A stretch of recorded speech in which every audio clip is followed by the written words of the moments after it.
할렐루야. 오늘도 부활의 소망을 마음속에 품고 주의 성전에 우리 달려 나오신 우리 사랑하는 우리 성포학교 모든 성도님들에게 주님의 크신 은혜가 함께 하시기를 주님의 이름으로 축원드립니다. 우리 옆 사람 한번 얼굴 보세요. 얼마나 기쁨이 넘치는지. 이렇게 인사합시다. 예수님이 부활하셨습니다.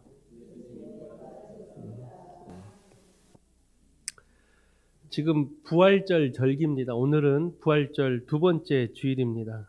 우리가 부활의 기쁨이 마음속에 있는 모습으로 오늘 예배를 드려야 돼요. 그런데 많은 사람들이 그렇지 못하는 것 같아요. 부활절 절기는 총 7번 주일로 지키게 되고 그 다음 절기가 성령 강림절로 시작이 됩니다. 이 부활의 감격이 우리 마음속에 지금은 너무 넘치도록 있어야 됩니다. 왜냐하면 예수님께서 우리를 위해서 고난을 당하시고 십자가를 통해서 우리의 모든 죄를 사해 주시고 그리고 잠자던 자들의 첫 열매가 되셨다라는 이 부활의 감격을 우리가 마음속으로 고백한다면 오늘 이 예배도 우리가 정말 설레고 막 마음이 뛰어야 돼요. 야, 그 부활의 주님, 지난주에 부활절을 통해서 그 부활의 기쁨이 내 안에 있어서 오늘 또 이 부활절 두 번째 주일에 찾아온 여러분의 발걸음에는 너무나도 기뻐하고 만나면 성도들끼리 예수님의 그 부활, 야, 우리 잊으면 안 돼 하면서 손을 잡고 서로 이야기를 해야 돼. 그러나 많은 성도들이 이 부활의 감격이 그리 크지 않은 것 같아요. 근데 우리만 그런 게 아니라 당시에 예수님이 직접 부활하셨던 그 시대에도 많은 사람들이 이 부활의 기쁨이 마음속에 많이 없었어요. 그래서 예수님께서 마태복음 11장 17절에 이렇게 말씀하십니다. 우리가 너희를 향하여 피리를 불어도 너희가 춤추지 않고 우리가 슬피 울어도 너희가 가슴을 치지 아니하였다 함과 같도다. 세상이 아무리 각박하고 메마른 세상이 되었다 할지라도 우리의 신앙까지 메말라서는 안 된다라는 것입니다. 여러분이 주일마다 하나님의 성전을 찾아갈 때 어떤 마음으로 주의 성전을 찾아오십니까? 마음속에 설레이는 마음, 주님의 말씀, 오늘 또 어떻게 그 말씀 안에 은혜를 받을까라는 그런 기쁜 마음으로 하나님의 이 성전에 찾아오고 있다면 그 사람의 마음은 아직까지도 하나님의 은혜가 충만하게 넘치는 사람들. 그렇지 않고 그저 의무적으로 또 형식적으로 오늘도 이 교회의 발걸음을 향했다면 우리의 마음속에 신앙이 혹시 메말라 있지는 않은지, 마음속에 설레임과 열정과 기쁨이 혹시 메말라 있지는 않은지 우리는 다시 한번 내 마음을 붙들고 하나님께 엎드려 기도해야 된다라는 것입니다.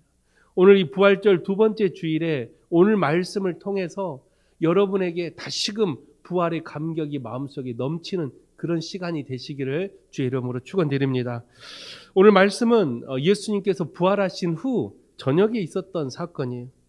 두 사람, 이 오늘 본문에 등장하는 두 제자가 있었는데 이 두 제자가 어깨가 축 늘어져서 깊은 슬픔에 잠긴 채 엠마오로 향하고 있었다라고 말합니다. 원래 이 엠마오라는 단어의 뜻은 따뜻한 물이라는 뜻이에요. 온천이라는 뜻, 치유의 장소라는 뜻입니다. 공교롭게도 이 두 제자가 슬픔에 잠겨 있는데 그들은 이 엠마오라는 길로 가면서 예수님의 이야기를 나누고 있었다라는 것이죠. 그런데 그 나눔이 자기의 믿음을 점검하고 야, 우리 힘내. 야, 예수님 그래도 우리 위해서 함께 하실 거라는 긍정적인 대화였다면 아마 그들에게 하나님의 은혜가 충만했을 텐데 이 두 제자는 가면서 어떤 실망과 좌절과 낙심에 대한 이야기를 나누게 됩니다. 이 엠마오로 가는 길이 그렇게 짧은 거리가 아닙니다. 한 11km 되는 거리예요. 그 길을 걸어가면서 슬픔과 낙심과 엄청난 충격 속에서 이 두 제자는 실패하는 마음으로 이 엠마오를 향하고 있었다는. 그래서 엠마오라는 장소를 단순히 지리적 위치로 보지 않아요. 성경 해석자들은 엠마오라는 것은 어떤 걸 상징하냐면 수많은 사람들이 마음의 상실과 또한 마음속의 실패와 마음속의 좌절과 낙심을 상징하는 곳을 엠마오라고 불러요. 그래서 엠마오로 가는 두 제자 우리 많이 들어봤는데 엠마오는 바로 좌절과 낙심과 실패를 상징해요. 우리가 이 두 제자처럼 예수 그리스도를 믿으면서 세상을 살고 있지만 우리의 발걸음이 엠마오로 향하고 있다면 우리는 빨리 돌이켜 다시 주님이 계시는 성전으로 돌아와야 된다라는 거예요. 오늘 본문에 두 사람인데 한 사람의 이름은 오늘 본문에 등장해요. 글로바라라는 사람인데 한 사람의 이름은 등장하지 않습니다. 여러 학자들이 이 한 사람이 어떤 사람은 누가다, 어떤 사람은 글로바의 아내다, 어떤 사람은 글로바의 자녀다라는 여러 가지 추측을 남기지만 중요하지 않습니다. 두 사람은 예수님의 제자였다라는 것은 확실해요. 12명의 제자가 아니라 예수님을 따랐던 여러 제자들 중에 두 사람이었다라는 것은 확실합니다. 근데 이 두 사람은 예수님이 공생의 3년을 할 동안에 계속 옆에를 따라다녔고 또 예수님의 기적과 이사를 경험했던 제자였다라는 것.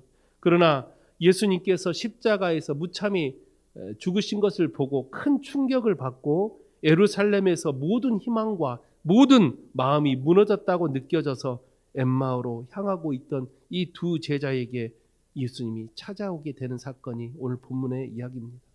이 두 제자의 영적 상태를 좀 더 살펴보면 이 두 제자는 오늘 본문에 어떤 말을 하냐면 21절에 이런 말을 하죠. 이스라엘을 구속하실 자였다라고 말. 그 말은 뭐냐면 이 메시아라고 부르는 예수가 이 이스라엘을 로마의 압제 속에서 구원해 주시고 다시 이스라엘 나라를 회복시켜 주실 거라는 그런 소망과 그런 기대를 가지고 예수님을 3년 동안 쫓아다녔는데 예수님이 십자가에서 허망하게 죽는 것을 보고 야, 우리가 잘못 생각했나 보다. 그는 하나님의 말씀하시는 메시아가 아니었나 보다 라고 믿음이 너무나도 흔들리는 마음으로 희망이 꺾인 마음으로 좌절과 낙심으로 엠마오로 향하고 있었다라는 것. 어떻게 보면 이 두 사람의 믿음이 연약한 거죠. 예수님은 지금 부활하셨는데 이 엠마오의 두 제자는 부활하신 예수님을 보지 못하고 있어요. 그 두 제자에게 예수님이 찾아왔어요. 그럼에도 불구하고 그가 누구인지를 깨닫지 못했다라고 성경은 말을 해요. 그만큼 이 두 제자의 영은 너무나도 흐려져 있었다는. 우리가 신앙생활을 하면서 영이 흐려지고 우리의 믿음이 연약해지기 시작하면 주님이 우리와 함께 하심을 느끼지 못할 때가 많아요. 주님은 지금도 우리를 향해서 엄청난 은혜를 주시는데 그 은혜를 깨닫지 못할 때가 더 많다라는. 그건 우리의 지금 영이 흔들리고 있다라는. 우리의 믿음이 연약해져 가고 있다라는. 우리의 영적 무감각 때문에 주님을 볼 수가 없다라는 것입니다. 그런 제자들에게 예수님이 책망을 하셔요. 그 책망의 말씀이 오늘 본문 25절, 26절의 말씀입니다. 이르시되 미련하고 선지자들의 말한 모든 것을 마음에 더디 믿는 자들이여 그리스도가 이런 고난을 받고 자기의 영광에 들어가야 할 것이 아니냐. 이 말은 뭐냐면 이 두 제자가 그냥 사람이 아니잖아요. 예수님을 3년 동안 쫓아다녔던 제자라면 왜 쫓아다녔어요? 이들은 유대인이고 구약의 선지자들이 이 땅에 메시아가 와서 하나님의 나라를 만들 것이라는 구약의 선지자들의 말을 이 두 제자뿐만 아니라 예수님을 따라다녔던 사람들은 다 알고 있었어요. 그래서 예수님을 쫓아다녔던 거예요. 왜요? 그가 선지자가 말했던 메시아가 아니냐. 이 메시아가 오면 세상의 이치, 구약에 말하는 이사야 11장에 보면 이새 뿔에서 한 싹이 나서 세상 모든 것들을 다스린다라고 말할 정도로 이 메시아를 기다리고 있었던 유대인들이 정말 많았다라는. 이 두 제자도 그런 메시아를 기대하고 있었다라는. 그래서 혹시나 이 예수가 그 메시아가 아닐까 하고 열심히 예수를 3년 동안 쫓아다녔다라는. 그런데도 예수님이 책망할 때 뭐라고요? 선지자들이 말한 모든 것을 마음에 어떻게 해요? 더디 믿는 자들아.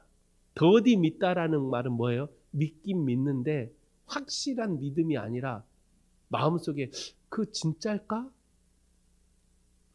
의심과 또 믿었다가 아니야 또 부정하는 사람들, 이런 사람들에게 지금 예수님이 책망하고 있는 거예요. 우리는 어떻습니까? 여러분의 믿음은 안전하십니까? 여러분의 믿음은 주님이 보시기에 온전한 믿음이십니까? 이 두 제자처럼 우리의 믿음은 혹시 연약해져 있진 않습니까? 정말로 주님을 사랑한다면 우리의 믿음보다 더 중요한 게 없어요. 우리가 이 믿음보다 더 소중한 것은 없다라는, 믿음을 위해서 내 목숨까지도 내어놓을 수 있을 만큼의 그런 마음이 있어야 된다라는. 바울 사도가 다메섹에서 예수를 만나고 나서 목숨 걸고 예수를 전했던 것도 예수를 만남으로써 바울의 마음속에 믿음의 확신이 생긴 거예요. 야, 정말로 예수는 부활하셨구나 라는 그 부활의 기쁨을 맛봤던 바울은 평생을 목숨 걸고 예수를 증거하기 시작해요. 그게 바로 믿음의 확신이라는 거예요. 그런데 사람은 살다 보면 이 믿음이 흔들릴 때가 찾아오고, 의심이 찾아오고, 부정이 찾아오고, 불평과 수많은 세상 것들이 마음속에 찾아와 내 마음의 믿음이 점점 연약해져 가는 거예요. 예수님이 우리에게 지금 책망하세요. 송파교회 모든 성도들 뿐만 아니라 이 땅에 살고 있는 모든 그리스도인들에게 예수님이 책망하고 계시는 거예요.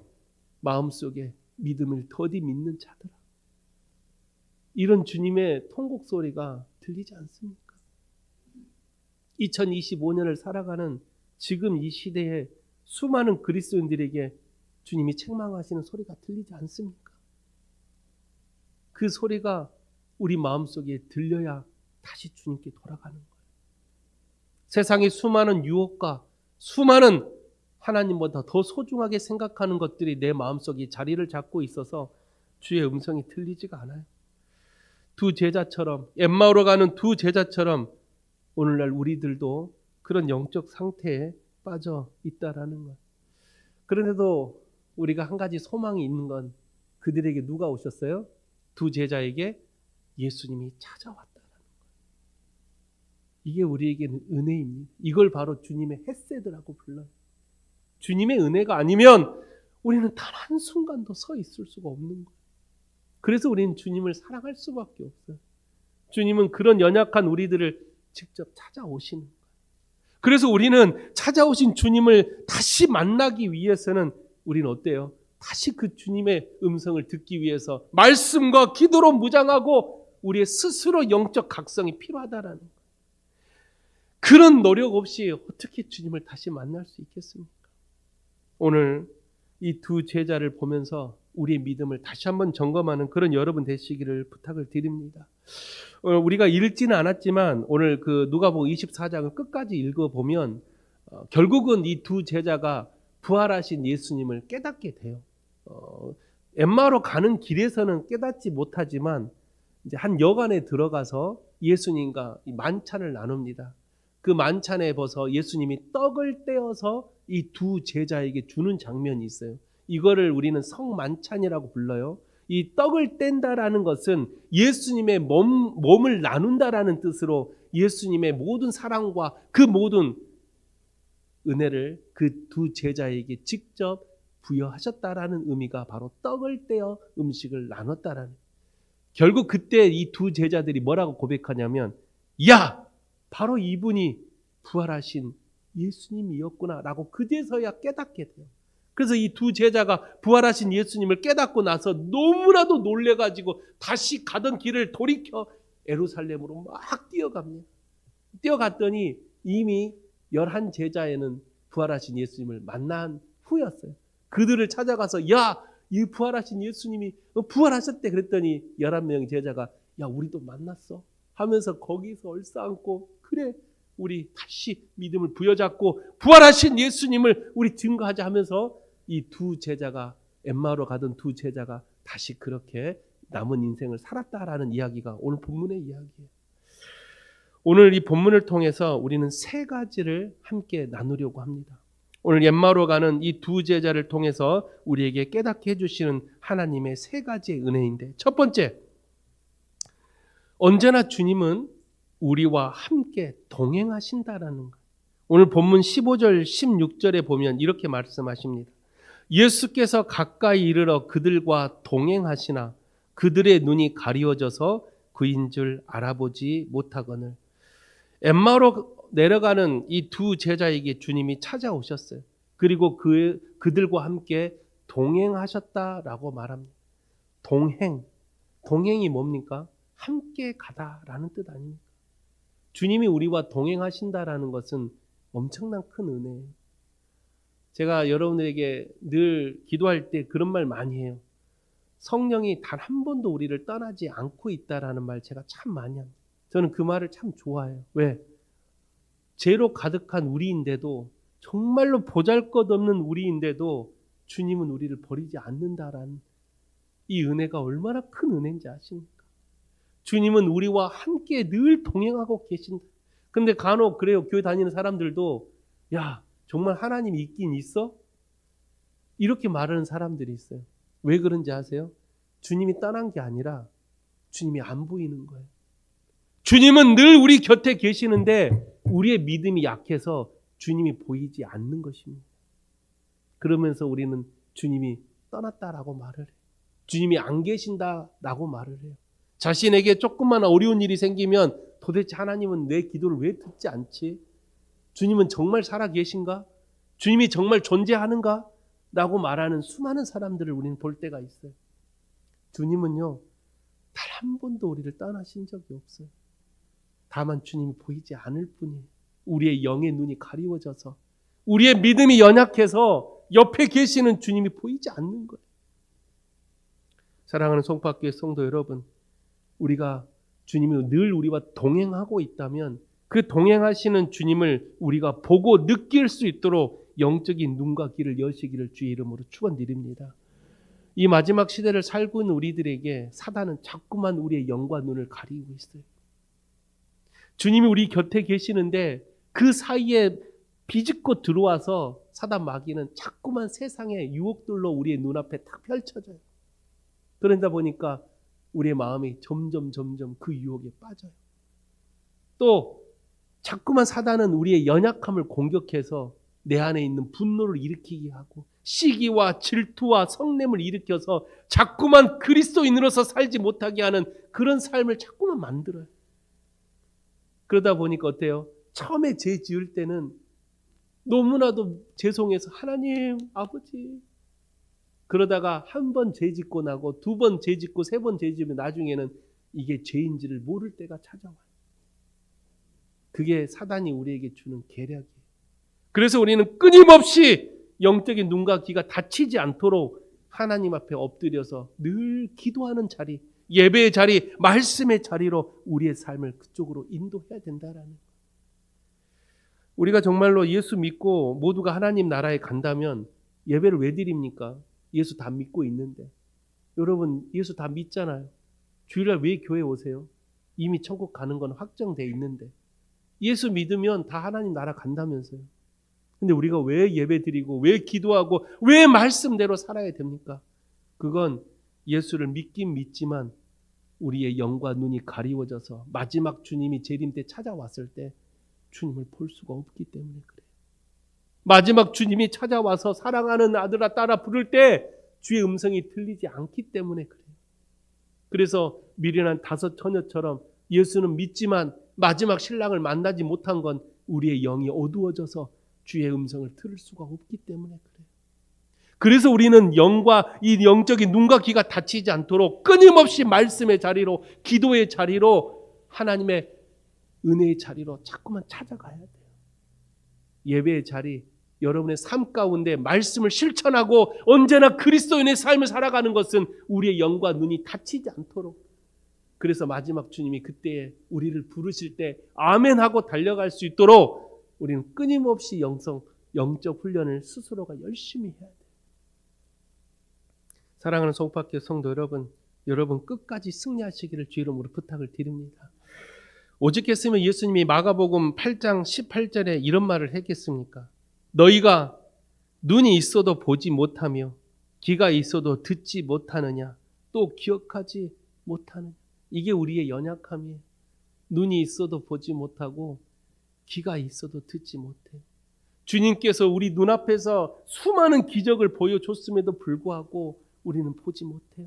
아니요, 봤는데 깨닫지 못해요. 우리가 그만큼 하나님의 은혜를 많이 받았음에도 불구하고 우리의 영과 눈이 닫혀 있으면 우리는 깨닫지 못한다라는. 오늘 주님은 우리와 늘 동행하신다라는 것을 잊지 않기를 주 이름으로 부탁을 드립니다. 우리의 영과 눈을 닫히는 사단 마귀를 물리치고 마음속에 주님을 모시고 늘 우리와 함께 하시는 임마누엘 하나님을 여러분 끝까지 붙드시기를 주 이름으로 축원드립니다. 두 번째로 오늘 말씀을 통해 우리에게 주시는 은혜는, 주님은 우리에게 주시는 은혜, 하나님의 사랑을 우리는 말과 행동으로 일치하는 믿음을 가져야 된다라는 것을 깨닫게 해줘요. 말과 행동이 일치된다. 그걸 사자성어로 뭐라고 불러요?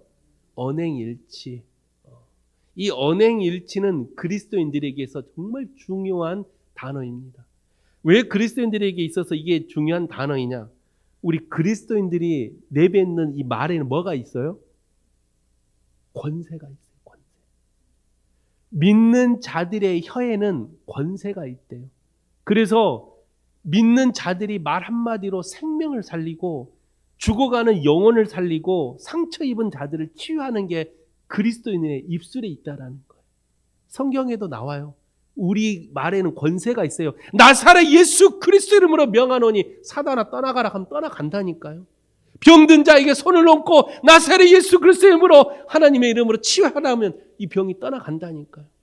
이게 그리스도인들이 가지는 말의 권세예요. 그런데 언행일치 못하고 있다면, 그리스도인의 말에 권세가 있는데 말과 행함이 따로 놀고 있다면 어떻게 그 말에 권세가 있겠습니까? 주님을 사랑한다고 고백하면서도 내 발걸음은 엠마로 향하고 있다면 우리는 얼마나 예수님 보시기에 안타까울까? 내가 정말로 주님을 믿고 하나님을 사랑한다면 우리의 발걸음은 엠마가 아니라 예수님이 십자가에 달린 그곳에서 끝까지 지키고 있어야죠. 예루살렘을 떠나지 말라고 예수님이 말씀하셨는데 왜 예루살렘을 떠나고 있어요? 왜 자꾸만 엠마오로 가십니까? 그게 바로 우리 그리스도인들이 언행일치 못하는 삶이죠. 오늘 본문의 두 제자도 언행일치 못해요. 엠마오로 가면서도 이 두 제자가 대화를 나누는 거 보면, 야, 그래도 그분이 우리를 구속할 자라고 우리는 믿었는데, 그분이 우리를 구원하기를 우리는 참 믿었는데, 그가 오셔가지고 여러 가지 기적과 이사를 보여줬는데 참 안타깝다. 말로는 예수님의 그 기적과 이사, 구원에 대한 이야기를 하면서 발은 어디로 가고 있어요? 엠마로 가고 있는 거예요. 이게 그리스도인들이 이러한 믿음을 가진 성도들이 정말 많아요. 오늘날 우리 이 땅에 살고 있는 그리스도인들이 언행일치 못하는 그런 삶을 살고 있는 성도들이 참 많아요. 주님을 그렇게 믿는다고 말하면서 할 수 있거든이 무슨 말이냐? 믿는 자들에게 능치 못함이 없다라고 말하면서도 어떤 일이 딱 부딪히면, 야, 이게 될까? 야, 이거 어떻게? 야, 너 기도하면 된다면서. 야, 주님 믿으면 다 된다면서. 야, 그거 말이 그렇지. 그거 되겠어? 이렇게 생각하는 사람들이 얼마나 많은지 아세요? 교회 안에서는 주여 믿습니다 하고 교회 문만 열고 나가면 다시 의심과 걱정과 근심으로 살고 있는 그리스도인들이 얼마나 많은지 아십니까? 우리가 이러한 언행일치 못하기 때문에 우리의 믿음이 자꾸만 흔들리는 거예요. 이 두 제자도 믿음은 있었어요. 그러나 그들의 믿음은 너무나도 연약했죠. 왜 예수님이 그들에게 책망할 때 선지자들이 했던 말을 너희들 왜 더디 믿느냐라고 책망한지 아십니까? 예수님의 부활에 대한 증거들은 이미 성경에 다 나와 있었어요. 예수님도 직접 뭐라고 말씀했어요? 이 성이 3일 만에 허너지고 다시 3일 만에 일으킨다라고 말할 정도로 예수님은 이미 부활에 대한 이야기를 제자들에게 알려주셨죠. 3일 만에 다시 살아나리라. 또 예수님을 직접 장사 지냈던 여인들이 찾아갔더니 이미 무덤에 돌이 옮겨지고 그 안에 시체가 없었던 이야기들, 이런 이야기들을 보면 예수님이 부활한 건 성경에 참으로 많이 등장하는데 그럼에도 불구하고 사람들은 내가 직접 눈에 보이기 전까지는 믿지 않으려고 하는 인간적인 연약함. 세상 모든 만물을 창조하신 하나님 믿습니까? 그런데 왜 세상 모든 만물의 주인 되시는 주님을 믿으면서도 막상 세상에서는 주님을 그렇게 대하지 않을까? 정말로 우리가 전지전능 무소부재하시는 하나님이라고 믿는다면 여러분 세상을 살면서 뭐가 걱정입니까? 뭐가 두렵습니까? 뭐가 문제예요?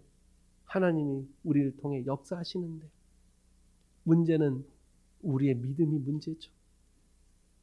주님은 절대로 변하지 않습니다. 주님이 손이 짧아 우리를 구원 못하는 게 아니에요. 주님이 듣지 못해서 우리의 목소리를 듣지 못하는 게 아니에요. 주님은 언제나 우리를 다 보고 계시고 우리의 세미한 음성까지도 다 듣고 계신다고 하셨어요. 그런데도 우리가 주님을 만나지 못하는 건 우리의 연약한 믿음, 우리의 의심과 마음속에 수많은 세상 유혹에 빠져 있는 우리의 여러 가지 연약한 믿음 때문에 우리는 주님을 만나지 못하는 거예요. 말로는 주님 사랑합니다 하면서도 발걸음은 엠마오로 가고 있는 성도들이 너무나도 많다는 거예요. 정말로 주님을 사랑한다면 죽으면 죽으리라는 마음으로 예루살렘 남아 있어야 되죠. 함께 십자가에 못 박더라도 예수님을 부인하지 말아야죠. 정말로 주님을 사랑한다면.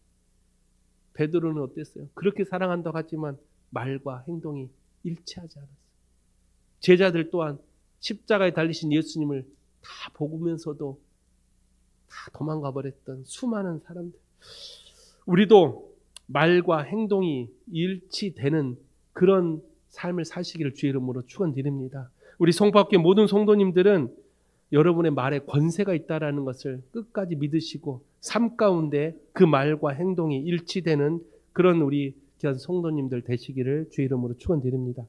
마지막 세 번째로 오늘 본문 말씀을 통해서 우리에게 깨닫게 해주시는 하나님 말씀은 주님은 우리를 위해서 부활하셨어요. 우리의 삶 가운데 그 부활의 증거가 나타나야 됩니다. 마지막 세 번째로 우리가 함께 나눌 말씀은 부활의 증거가 우리 가운데 나타나야 된다라는 이거를 스티그마라고 불러요. 이 스티그마는 흔적이라고 말하는데 우리 안에 이 부활의 예수님의 흔적이 남아 있냐라는 거예요.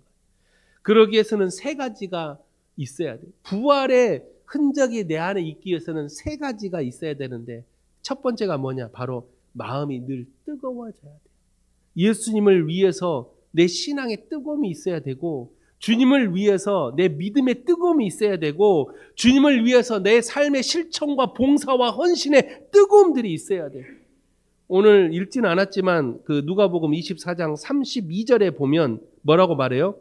길에서 우리에게 말씀하시고 우리에게 성경을 풀어주실 때 그때 이 두 제자가 뭐라고 말해요? 우리 속에서 마음이 뜨겁지 아니하더냐.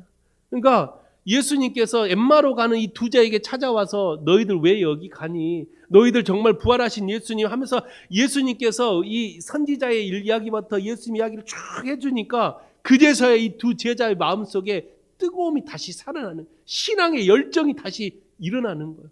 이뤄야 우리가 삶의 부활의 증거를 가지고 산다라고 말을 해요. 여러분 오늘도 주일 11시 예배를 드리러 찾아올 때 여러분 마음속에 이 뜨거움이 있어요. 오늘 예배를 드리는데 내가 10분 더 빨리 가서 기도하고 예배 시작해야지 라는 그런 뜨거움이 있냐라는 거예요. 제가 오늘 아침에 몸이 조금 많이 안 좋았어요. 그래서 아침에 일어났는데 평상시에 이 컨디션이 아니었어요. 혈압을 또 제가 혈압약을 먹고 있는데 이 혈압을 쟀더니 혈압이 너무 높게 나와요. 그러면서 제가 이 말씀을 제가 이미 준비한 상태였는데 아침에 한 번 더 보면서 몸이 막 뜨거워지는 거예요. 그래서 이게 몸이 아파서 뜨거운 건지 오늘 주일이어서 뜨거운 건지 그래서 제가 여러 가지 해열제랑 여러 가지 약을 보면서 안 돼. 내가 이거 더 뜨거움을 더 유지해야 되는데 이런 막 이상한 생각을 하면서 말씀을 하는데 내가 주님을 위해서 뜨거워졌던 때가 언젠가 하면서 아침에 사무실에 앉아가지고 그런 생각을 쭉 해봤어요.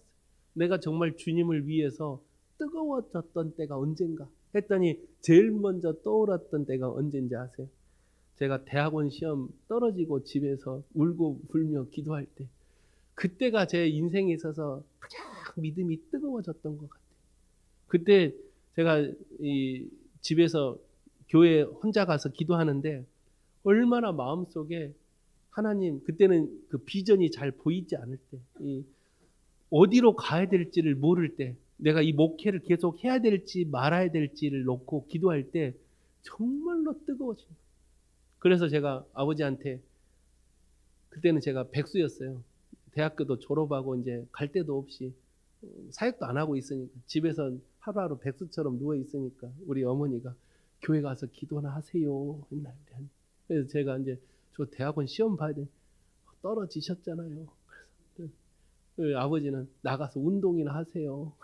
집에 누워 있다가 어느 날 마음속에 딱, 내가 왜 이렇게 있을까 하고, 아버지 어머니 기도원 좀 다녀오겠습니다 하고 곡성 다니엘 수양관에 무작정 딱 가요. 가가지고 일주일 동안 금식 기도를 하는, 얼마나 제가 거기서 주님을 만나고 마음속에 다시 뜨거움의 성령을 체험한, 기도를 하는데 이 기도가 막 마음속에 있는 모든 걸 쏟아내처럼 막 기도를 막 하니까 옆에 있는 다른 그 기도원에 참여한 사람이, 저 사람 뭐 병 걸렸나 보다, 저 사람 집안에 뭐 큰 문제가 있나 보다, 어머니 아버지가 뭐 곧 죽나 보다 하면서 그런 걱정을 했다고, 나중에 점심 식사를 하는데 옆에 있는 다른 교회 장로님 집사람들이 그런 이야기를, 뭔 기도를 오늘 죽는 사람처럼 그렇게 하냐고. 그래서 제가 아니다, 아무 문제 없다, 그냥 내 비전과 내 지금 마음에 너무 힘들어 산다. 그때가 가장 뜨겁게 기도했던 생각이 오늘 아침에 딱 그 생각이 들더라고요. 여러분은 언제 주님을 위해서 마음이 뜨거워진 적이 있으십니까? 여러분이 정말로 신앙생활 하면서 내 가슴에 정말 그 뜨거움이 찾아와서 촤 하면서 부르짖고 하나님을 사랑한다고 그렇게 간절히 뜨거워졌던 적이 여러분 언제 있었습니까? 그런 뜨거움이 없으면 내 안에 부활의 소망이 없는 거예요. 부활의 소망이 있다라는 건 내 안에 뜨거움이 있다라는 거예요. 왜요? 우리는 다시 부활하니까요. 그런 마음이 있으면 내 안에 뜨거움이 없을 수가 없어요. 그러므로 여러분 삶 가운데 내 뜨거움이 있다라는 건 내 안에 부활이 있다라는 거예요. 혹시 아직까지 뜨거움을 맛보지 못했다면 지금부터 여러분 다시 한번 하나님을 부르짖어 보십시오. 마음속에 그 뜨거움으로 주님을 찾고 부르짖을 때 마음속에 부활하신 예수님이 여러분 마음속에 찾아오실 것입니다. 그게 바로 우리가 부활의 증거, 내 안에 흔적, 스티그마라는 흔적이 남아있다라는 증거예요. 두 번째로 이 부활의 증거는 바로 우리의 신령한 영과 영의 모습이 나타나야 된다라는, 부활의 소망을 가지고 살아가는 사람들은 말투부터가 달라요. 이 신령한 말의 이 말투와 행동이 달라집니다. 부활의 소망을 가지고 살아가는 사람들은 말투와 행동이 달라집니다. 여러분 신앙생활 하는 사람들 주변에 많이 있을 텐데 한번 대화를 나눠 보십시오. 이 사람의 대화를 통해서 이 사람의 마음속에 부활의 소망이 있는지. 우리 송박교 성도님들도 대화를 나눌 때 부활의 소망이 있는 사람들은 마음속에 이 또 다른 하나님의 은혜의 말을 하게 돼 있어요. 왜? 부활의 소망이 있다라는 것은 이 세상이 전부가 다가 아니기 때문에 마음속에 언제나 믿음의 여유라는 게 생겨요. 그런데 부활의 소망이 없으면 조급하죠. 지금 당장 이걸 붙잡아야 되고, 지금 내 사업, 내 직장, 내 가정이 빨리 잘 돼야 된다라는 그런 조급함이 생기기 때문에 마음속에 그런 조급함 때문에 말이 달라지고 행동이 달라지기 시작해요. 그러나 부활의 소망이 있는 사람들은 믿음의 여유가 생겨요. 주님 언제나 함께 하시는데 어떤 문제가 생겨도 주여 아버지 도와주십시오 하고 내 마음속에 주님을 찾고 부르짖는 믿음의 여유가 생겨요. 근데 여유가 없으면 주님을 찾지 않아요. 왜? 빨리 문제를 해결해야 된다라는 강박관념 속에서 여유는 사라지고 조급해지고 자꾸만 말이 험해지고 행동이 험해지기 시작해요. 여러분 어때요? 주변에 이 많은 사람들 만나보면 조급해가지고 나도 모르게 말을 험하게 해서 상처를 주는 사람들이 있을 거예요. 나도 모르게 행동을 해서 상대방에게 상처를 주는 사람들이 있어요. 마음속에 이 조급함은 사단이 주는 마음이에요. 믿음의 여유를 가지고 주님이 함께 하시는데 내 문제, 내 걱정 뭐가 문제냐? 하나님이 다 지켜주시고 해결해 주실 텐데 라는 그런 마음의 믿음의 여유가 바로 부활의 소망의 증거예요. 우리 성포학교의 모든 성도들은 그런 말과 행동에 믿음의 여유가 있기를 주의 이름으로 부탁을 드립니다. 세 번째로, 마지막 세 번째로 부활의 증거는 바로 삶의 변화가 있어야 돼요. 삶의 변화가 없으면 부활의 소망이 없는 사람들. 삶의 변화가 있어야 돼요. 예수님께서 승천하시기 전에 예루살렘을 떠나지 말고라고 말을 해요. 그 말은 뭐냐? 예루살렘을 왜 떠나지 말라고 했을까? 예루살렘은 주님을 만나는 우리의 신앙의 장소예요. 예루살렘이 곧 오늘날 말하면 바로 교회를 말하는 거예요. 여러분 어떠한 어려움 속에서도 교회는 떠나지 않기를 주의 이름으로 부탁을 드립니다. 내 삶의 변화라는 것은 내가 힘들다고 하나님을 떠나고 내가 삶이 어렵다고 교회를 떠나는 사람들이 너무나도 많아요. 삶의 변화는요, 첫째 주님이 계시는 이 성전에서부터 시작이 돼야 돼요. 그래서 옛날에 선배 목사님들이 교회가 과연 무엇입니까? 라고 했을 때 뭐 여러 가지 이야기를 하죠. 뭐 하나님께 부름받은 사람들의 모인 공동체다, 뭐 에클레시다 하지만 저는 어떤 선배 목사님 했던 그 말이 아직도 마음에 딱 감동이. 교회는 바로 광야다. 광야는 안 좋은 곳 아닙니까? 야, 광야는 성경에서 뭐라고 말하지? 훈련 장소죠. 아, 교회는 광야라는 것은 우리가 광야에서는 오직 하나님만이 나와 1:1 관계를 가질 수 있는 곳이 광야예요. 여러분 교회는 광야 같은 곳, 하나님만을 만날 수 있는 곳이 돼야 돼요. 세상의 수많은 유혹을 다 뿌리치고 교회는 하나님과 나와의 1:1 관계를 맞이할 수 있는 곳이 바로 교회가 돼요.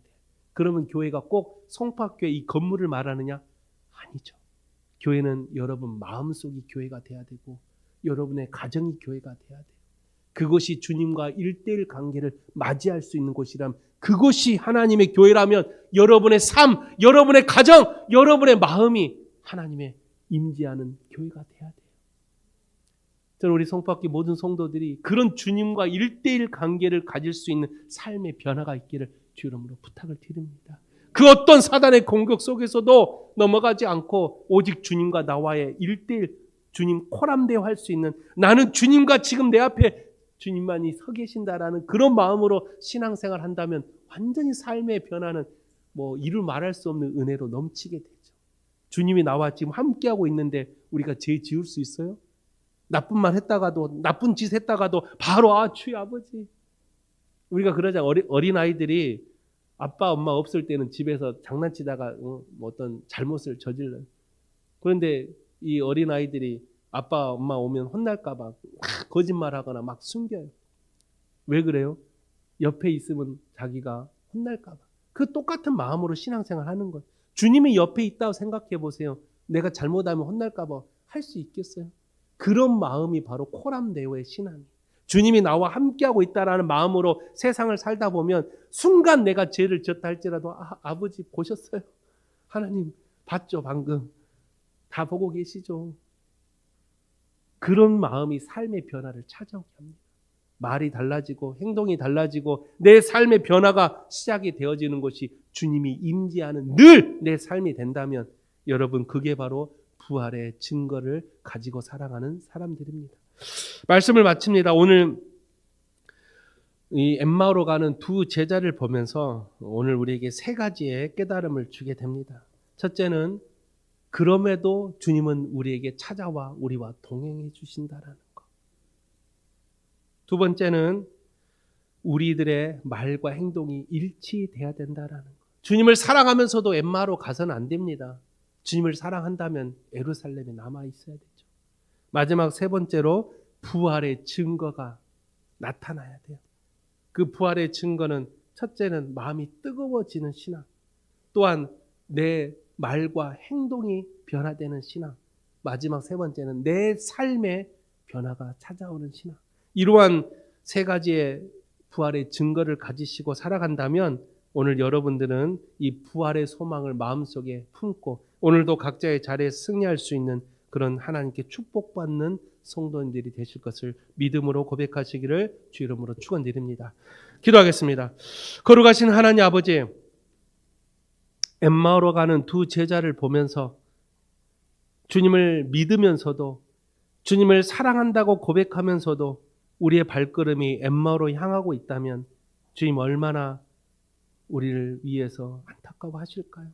오늘 우리 사랑하는 성포학교의 모든 성도들 주님을 사랑한다면 정말 주님의 부활의 그 소망을 마음속에 품고 살고 있다면 우리의 발걸음이 엠마오가 아니라 주님이 계시는 주의 성전으로 말씀의 자리로 기도의 자리로 우리의 발걸음이 옮겨질 수 있도록 주님 축복하여 주시옵소서. 어떠한 세상 사단 마귀 유혹에 넘어가지 않도록 오늘도 우리의 믿음을 부여잡고 하나님을 온전히 경배하고 찬양하는 우리 사랑하는 모든 성포학교 성도들이 되기를 간절히 바라오며 살아계신 예수 그리스도 이름으로 기도하옵나이다. 아멘.